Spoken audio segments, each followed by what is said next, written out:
Jesus is calling, calling for you and for me. See on the portals he's waiting and watching, watching for you and for me. Come home, come home, ye who are weary, come home.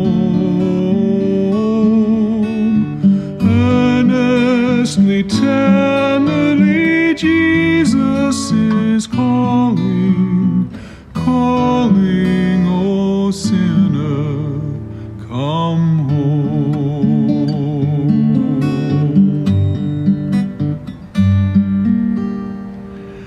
Why should we tarry when Jesus is pleading, pleading for you and for me?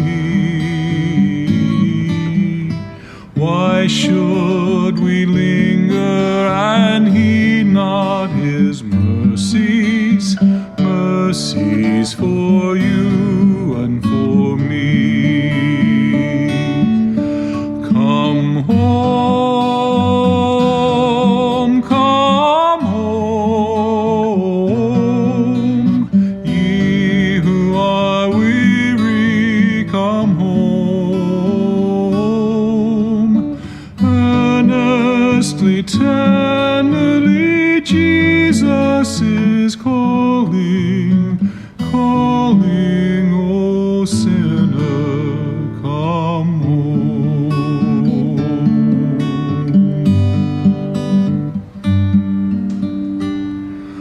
Oh, for the wonderful love he has promised, promised for you and for me. Though we have sinned, he has mercy and pardon, pardon for you and for me. Come home, come home, ye who are weary, come home. Earnestly, tenderly, Jesus is calling, calling, O sinner, come home.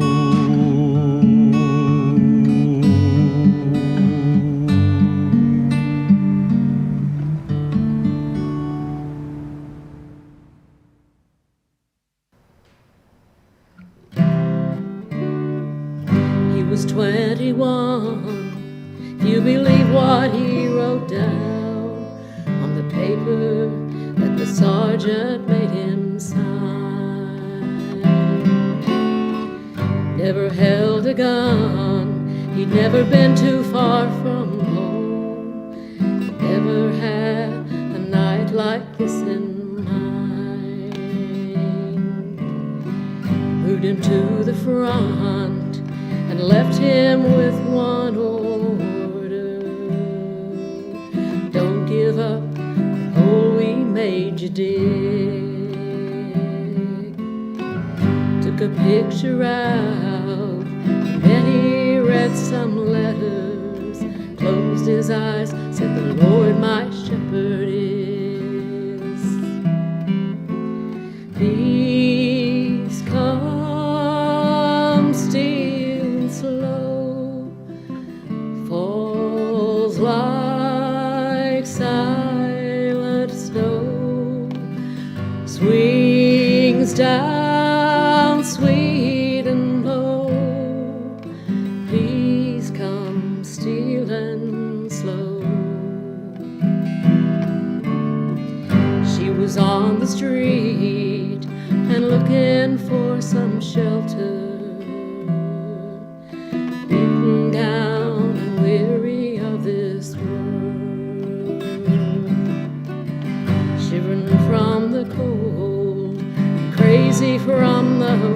kisses. She dreams of summers when she was a girl. We live in a world of trials and tribulations, people filled with hatred everywhere. So we bow our heads and we raise our voices. Hey everybody, we're so glad that you have joined us this evening for Vespers again, another chance for us to get to be together and to remember that we're not alone. So tonight we begin, like we do every week, lighting this candle and celebrating the presence of Christ, who is in us, among us, and beyond us. Remembering all those in our community of faith and beyond who are suffering as well. And we're so glad that we can still be together even though we're distanced right now during this time. Just a few minutes ago, Melissa and I and Jake we were out in the backyard, and we were hanging out and throwing baseball and raking leaves. And it's amazing how over just such a short period of time we can go from a whole backyard covered in snow and ice to now there's new life springing up. There's flowers coming up and blooming in the yard as well. Buds are out on the trees. So often we find ourselves in the throes of winter and it feels like it's never going to end. And then spring seems to come swiftly and quickly, and we're amazed again at the new life that is all around us. And I know there's a long way for us yet to go in the midst of our pandemic and where we find ourselves, but it is nice to see glimmers of hope on the horizon and beautiful days ahead where we can get outside and hopefully see one another in person again at some point before too terribly long.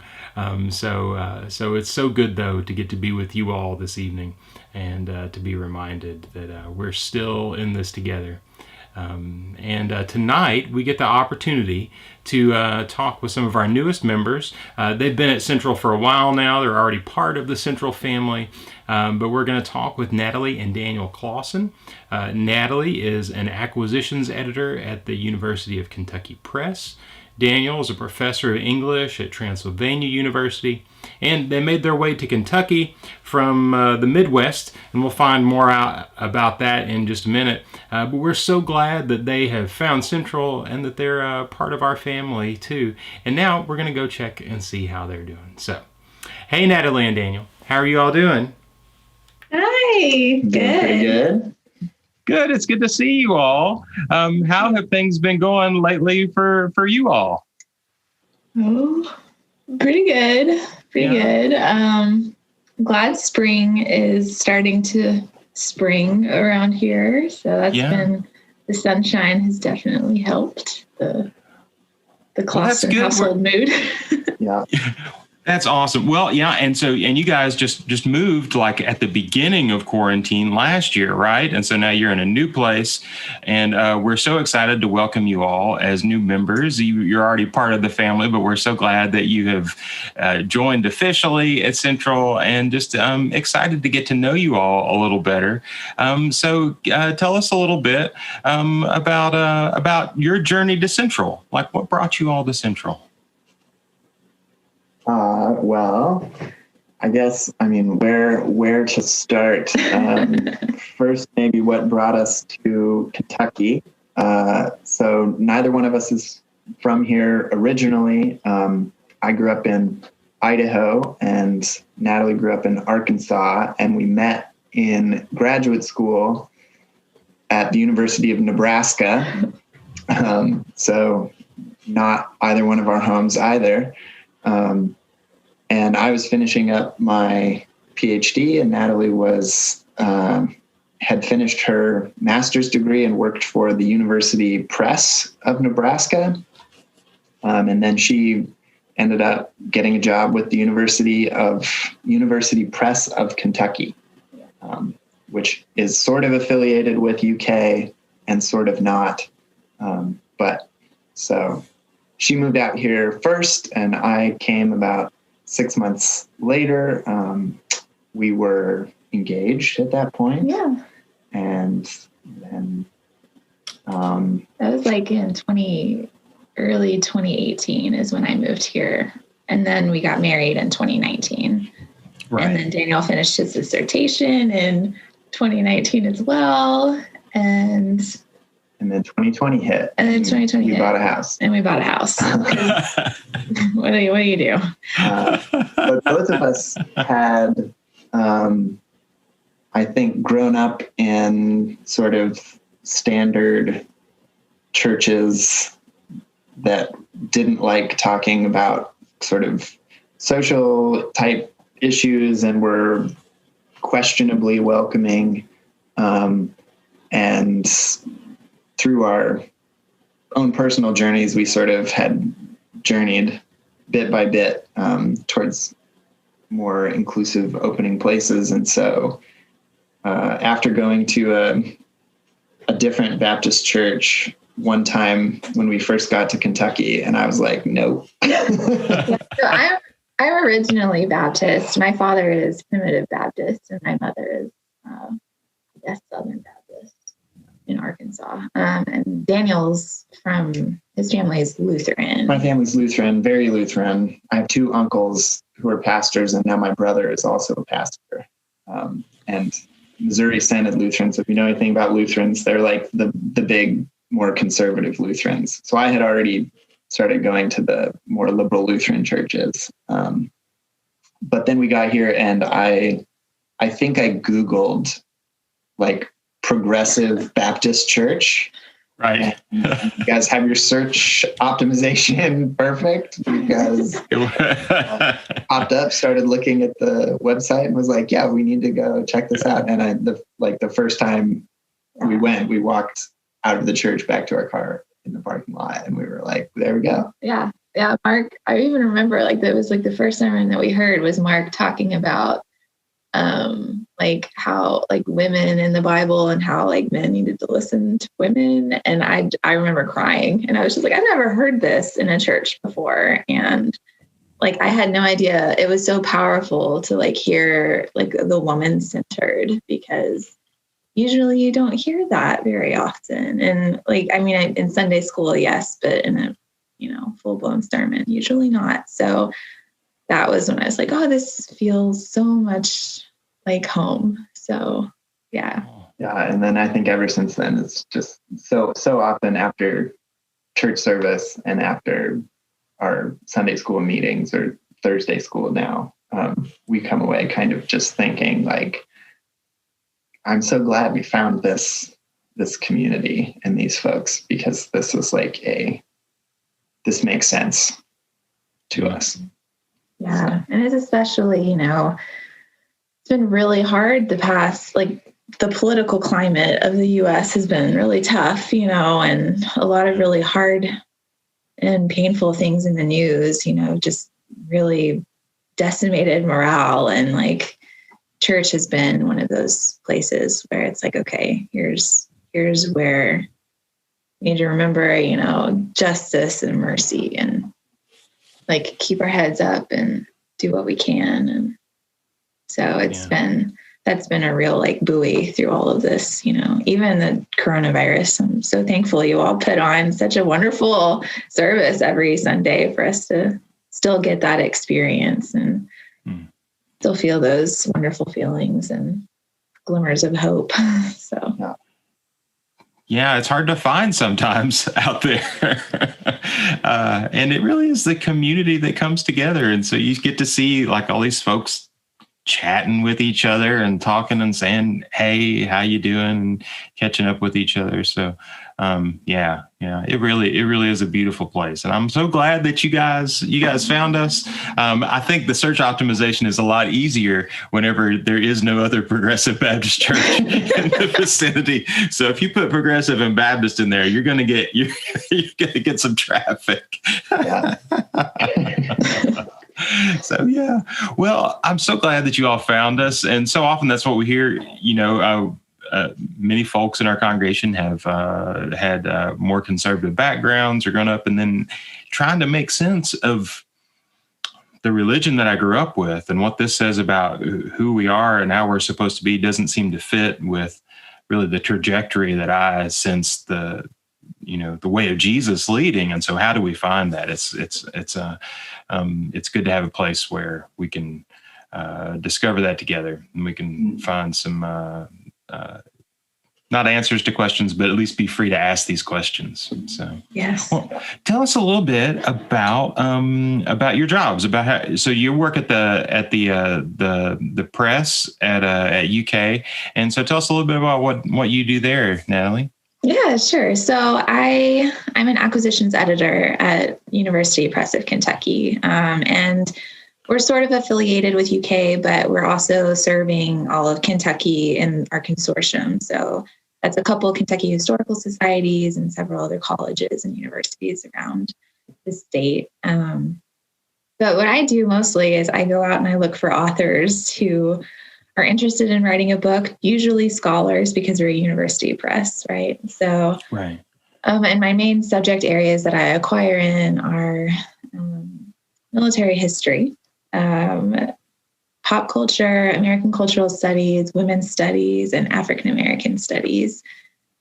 So it's a pretty fun job. It's honestly my dream job. So I can't believe I made my way into this. It took me a long time to find my way into publishing, but now that I'm here, I'm pretty excited. And I'm so grateful that Daniel moved to Kentucky with me to continue pursuing this dream of mine. So yeah, she doesn't always think it's her dream job at 4 o'clock on a Wednesday, but most of the time. Yeah, I mean, the job is perfect, right? So well, that's great. I mean, that is a broad spectrum of genre to be able to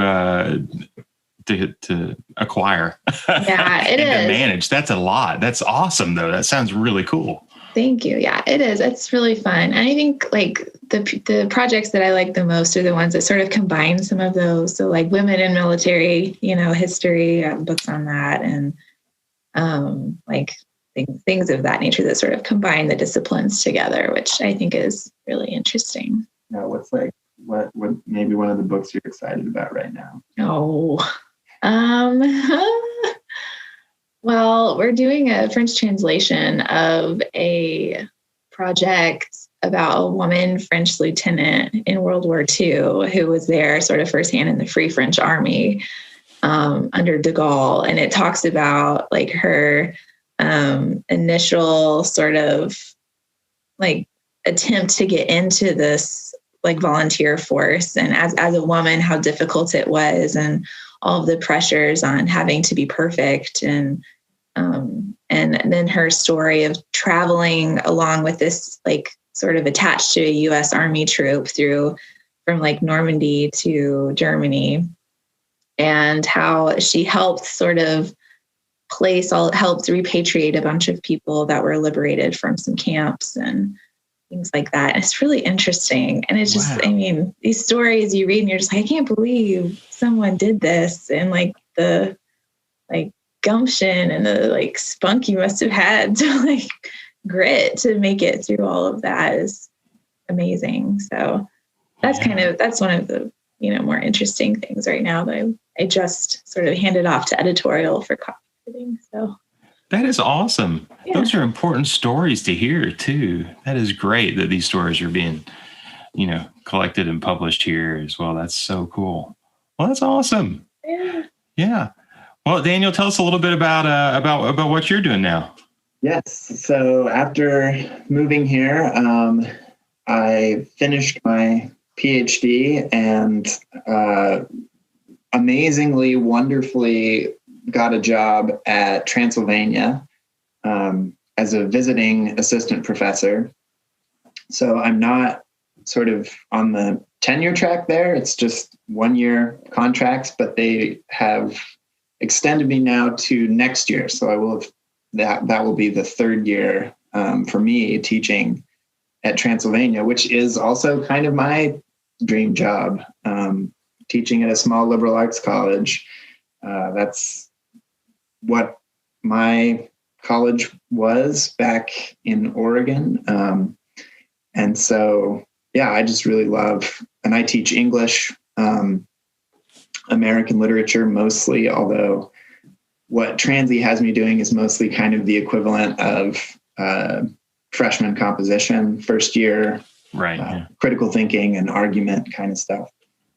So it's great to spend so much time with motivated, smart young people who are, I mean, sometimes I get a little frustrated with them, of course, because they're 18, most of them. But they also are just, it's really wonderful to get to see people at that stage in life. And that stage that was so important for me, kind of confronting the world and realizing how big it was and how many different stories there are in the world, both in kind of American history. That's what I ended up focusing on. That's like the stories that are behind the stories that we now think of in our kind of daily life. But also just students kind of growing into themselves, and seeing that formation is really exciting. So hopefully that continues. Maybe eventually they'll keep me on permanently at Transylvania, but I'll keep doing this for as long as it's available, because it's hard to find jobs as an English professor. Yeah. Well, as an English major, I'm grateful for English professors, and have always just felt so much wonder that comes from that. Just there's something just gorgeous about a story, something beautiful, and so it's. And really, it is amazing how you can gather so much life experience from just walking in somebody else's shoes, just a tiniest bit, from reading a story, how you can enter into someone else's experience a little bit, and see what it's like. So, Yeah. I'm teaching an intro to fiction course right now, and we just this morning read an Alice Munro story that is, Alice Munro is such a beautiful writer the surface is always seemingly so simple, but it's so rich. And so getting to sort of experience all that emotion and with these students in like a tough time. And the story was kind of about dealing with grief and how we can overcome it and let go of the things that we think we need, but we probably don't. So it's, every one of these stories, it's like, oh, this is a story we needed to hear. Right. Right. Oh, that's beautiful. Well, what have you all been doing lately to stay sane? Is there anything that you've been doing as there was a lot of transition in your life before, COVID, and then there's, COVID and working and a new house and all that. What have you all been doing? I don't know if Natalie thinks it's me being sane or me like going off the deep end, but I've been planting a lot of trees around our new house. So mostly fruit trees. I think we're up to 5 now. That's probably correct if you count the olive tree. Oh, that's awesome. An olive tree? It's in a pot. Yeah. Oh, that's awesome. Yeah, there's a lot of gardening going on right now. There's some seeds being started in our mudroom, and Daniel's been prepping the garden beds, and he made a cold frame yesterday, which hopefully will work so that we can, because I was like, where are we going to put all of these little baby plants once they start coming up? So hopefully that will be okay, and they'll stay alive through until May when we can plant them. But yeah, so that's been something, like working on the yard, and the front yard needs a lot of love right now. So we're trying to figure out how and when to kind of tackle that. But then sort of Yeah, lots. we went on a really beautiful hike yesterday to Raven Run. Yeah. Yeah. And I mean, per usual, we got lost like we do every time we go out there, but we ended up finally finding the waterfall that we were trying to see in the first place. And it was so beautiful. And we ended up seeing 6 deer just nonchalantly cross the path. And it was really nice. It was magical, honestly, after those very bitter weeks of snow and ice. Yeah. Wow, that's beautiful. I've never seen deer out at Ravens Run. That's so cool. Yeah, they were on the green path in like the meadow area. Yeah. So it was pretty cool. But there were people that just like were right in front of us and didn't even notice them. So they're pretty camouflaged. Yeah. Oh, that's awesome. Well, have there been any other kind of bright spots in your time as you've been distancing? Anything that's gotten you through? I mean, I think family. I mean, we've made some tough choices because you don't really know what's going to happen. But we went home to my family and over Christmas and stayed with them for a while. And that was really lovely just to hug my mom and dad. Yeah. And I know they're, chomping at the bit to come up here. So it's been a blessing that they're getting their vaccines finally. Oh, good. And they actually had COVID back in October, I believe. I think I had told you this, Aaron, but yeah, so they had it. And my dad, who's like in his 70s, was fine for the most part. He was just tired, but my mom got it. Wasn't great, but it wasn't severe symptoms. It was mostly just, a bad flu or sinus infection. So yeah, fortunately she pulled through that. And I think she's almost back to 100%, if not at 100% now. So that's pretty good. But so it was especially nice to see them after that scare because, we were still so far away. They're in Arkansas, we're in Kentucky. You find out this news and my heart goes out to everybody who, has had similar situations. So it's really tough being far away and terrified. But bright that everything for us was all right. And we have definitely been, our families are very far away. And so it's been nice to have everyone get used to Zoom because now we can have family Zooms and we can see our niece who's only a year old, not like 6 months old. Yeah. Oh, that's awesome. Another great bright spot. Yeah. Yeah. Oh, that's beautiful. It's amazing how folks are taken to Zoom, My parents are just down the road, and yet we still Zoomed for some birthdays and stuff. Yeah. Because it's hard to find that balance of what can you... It is. How can you be together? And I'm so glad to hear that your parents came through fine and that you're able to go visit and stuff. So that's great. Yeah. Yeah, it was good, thankfully. But yeah, the vaccine, we're very excited that is here and being distributed, and hopefully will offer a lot of hope to a lot of people. And hopefully some opportunities for a little bit of normalcy in the future. So, well, it has been so great getting to talk with you all. Thank you so much for taking time out to do this. And I'm so glad again, for you all to be part of the Central family. And it's such a joy to be able to get to know you all. And so thank you so much for doing this. It's been great. Yeah, thank you. We're glad to be here. Yeah. Well, I know you all have more work yet to do today, so we'll let you get back to teaching and classes and acquiring more works of more books. So that's great. Okay. Well, we'll see you all soon, and I'll talk to you later. Okay. Bye.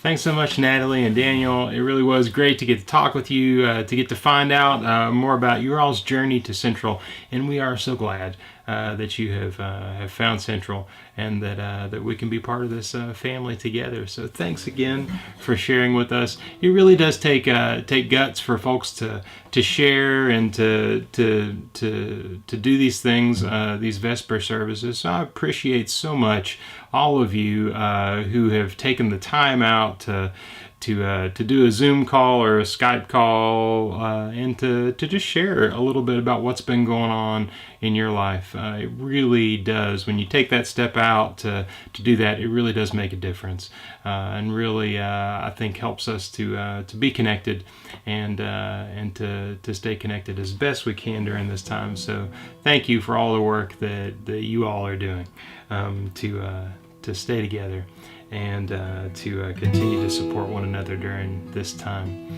Well, as I guess is apt, my candle has gone out, and I was planning on singing "This Little Light of Mine." So we're lucky it's a metaphor. So let's sing it together. This little light of mine, I'm gonna let it shine. This little light of mine, I'm gonna let it shine. This little light of mine, I'm gonna let it shine. Let it shine, let it shine, let it shine. Hide it under a bushel, no, I'm gonna let it shine. Hide it under a bushel, no, I'm gonna let it shine. Hide it under a bushel, no, I'm gonna let it shine. Let it shine, let it shine, let it shine. It's this little light of mine, I'm gonna let it shine. This little light of mine, I'm gonna let it shine. This little light of mine, I'm gonna let it shine. Oh, let it shine, let it shine, let it shine. Let it shine, let it shine, let it shine. Amen. Thanks so much for being here this evening. You can find us again right here on our YouTube channel on Sunday for worship at 11 o'clock. We hope that you'll join us for that again. In between now and then, we have several groups that are meeting. Baby boomers are meeting. We've got Thursday school on Thursday night. We've got other Sunday school classes that are meeting over the weekend as well. If you'd like to find out how to get in touch with folks who can give you the contacts that you need to be able to jump in on some of those Zoom meetings, then you can find all of that at our website, lexcentral.com. There's links on the front of the page to Zoom groups, to a place where you can sign up for our newsletter as well, where you can find ways to stay in touch and to get to know folks a little better. So thanks again for being here this evening, and we will see you again on Sunday. Go in peace.